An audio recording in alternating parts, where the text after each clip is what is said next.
સુરત શહેરમાં મિની વાવાઝોડાથી મોટું નુકસાન પહોંચ્યું। ડુમસ રોડ પર આવેલા સુવર્ણનગરી પાર્ટી પ્લોટમાં નુકસાન થયું છે। પાર્ટી પ્લોટમાં તૈયાર કરાયેલું ડેકોરેશન મસ્ત થયું। લગ્ન પ્રસંગને લઈને થીમના આધારે ડેકોરેશન કરાયું હતું। ભારે પવનના લીધે આખો તૈયાર સેટ જમીનદોસ્ત થયો। પાર્ટી પ્લોટના માલિકને કરોડો રૂપિયાનું નુકસાન પહોંચ્યું। શહેરભરમાં અંદાજે 80થી વધુ વૃક્ષો પણ ધરાશાયી થયાની માહિતી હાલ સામે આવી છે। સુરતમાં ભારે પવન સાથે વરસાદ થયો અને લગ્ન પ્રસંગને લઈને થીમના આધારે જે ડેકોરેશન કરાયું હતું તે પણ જમીનદોસ્ત થયું। પાર્ટી પ્લોટના માલિકને કરોડો રૂપિયાનું નુકસાન પહોંચ્યું છે, કારણ કે જે કમોસમી આફત આવી પડી અને આપ જુઓ કે અત્યારે લગ્ન પ્રસંગ છે અને ઘણી જગ્યાએ જે ડેકોરેશન કર્યું છે ત્યાં પણ હાલ ક્યાંક મંડપ તૂટી પડ્યા છે તો ક્યાંક ડેકોરેશન આ રીતે બગડ્યું હતું।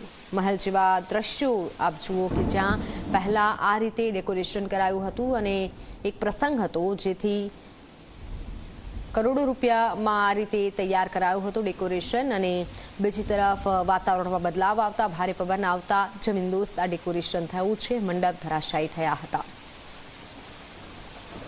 ભારે પવનના લીધે આખો મંડપ ધરાશાયી થયો હતો અને પાર્ટી પ્લોટના જે માલિક છે તેને કરોડો રૂપિયાનું નુકસાન પહોંચવાનું હાલ સામે આવ્યું છે, કારણ કે જે રીતે હાલ પ્રસંગ ચાલી રહ્યા છે અને તે વચ્ચે ભારે પવન આવ્યો, વરસાદ આવ્યો અને તેના કારણે જમીનદોસ્ત આ મંડપ થયો હતો અને આ ડેકોરેશન જે ખાસ કરવામાં આવ્યું હતું તે પણ ધરાશાયી થયું। કરોડો રૂપિયાનું પાર્ટી પ્લોટના માલિકને નુકસાન પહોંચ્યું છે। બીજી તરફ સુરત શહેરમાં 80થી વધુ વૃક્ષો પણ ધરાશાયી થયા છે।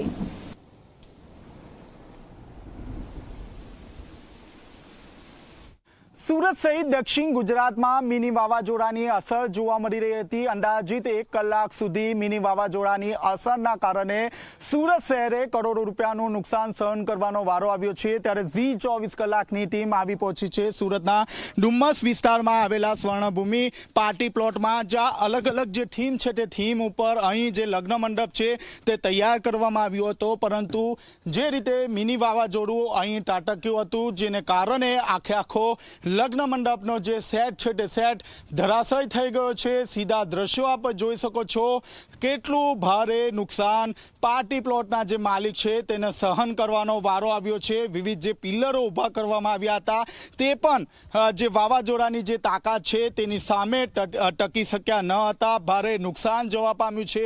વિવિધ ગેટના સીધા દ્રશ્યો આપ જોઈ શકો છો। જે ગેટ અહીં ઊભા કરવામાં આવ્યા હતા તે પણ આખા ધરાશય થઈ ગયા છે। જે પાર્ટી પ્લોટના જે માલિક છે તેમને કરોડો રૂપિયાનું નુકસાન સહન કરવાનો વારો આવ્યો છે। સુરત શહેરની વાત કરીએ તો મિની વાવાઝોડાના કારણે ફાયર વિભાગની જે ટીમ છે તે ટીમને 80થી વધુ ઝાડ પડવાના જે કોલ છે તે કોલ મળ્યા હતા। ફાયર વિભાગની જે ટીમ છે તે ટીમ અલગ જે જગ્યાઓ છે તેમાં મોડી રાત સુધી દોડતી રહી હતી અને હાલમાં પણ જે રીતે આપ દ્રશ્યો જોઈ શકો છો, જે પાર્ટી પ્લોટનો જે માલિક છે તેમના દ્વારા 8 થી 10 કરોડના ખર્ચે જે લગ્ન મંડપનો જે સેટ છે તે સેટ બનાવવામાં આવ્યો હતો, પરંતુ એક જ વાવાઝોડાના કારણે આખો જે સેટ છે તે સેટ ધરાશય થઈ ગયો હતો। જે રીતે આ સેટ ધરાશય થઈ ગયો હતો, વીજ પોલ નમી પડ્યા હતા, જેને કારણે આખો વિસ્તારમાં અંધારપટની સ્થિતિનું નિર્માણ થયું હતું। જે વિવિધ જે બોર્ડ છે તે બોર્ડ ધરાશય થયા હતા, જેને કારણે એક વ્યક્તિનું પણ કરુણ મોત નીપજ્યું છે। સાથોસાથ સુરતના ડુમસ વિસ્તારમાં આ જ રીતના અલગ 7થી વધુ જે પાર્ટી પ્લોટ ઉપર આ રીતે જે થીમ છે તે થીમ બનાવવામાં આવી હતી, પરંતુ થીમના દ્રશ્યો આપ જોઈ શકો છો કે કેટલું મોટું નુકસાન સહન કરવાનો વારો આવ્યો છે। હાલમાં જે પ્લોટ માલિક છે તે પ્લોટ માલિકની હાલત ખૂબ જ દયનીય બની છે। કેમેરામેન વિજય ભેસ્તાણી સાથે ચેતન પટેલ, ઝી મીડિયા, સુરત।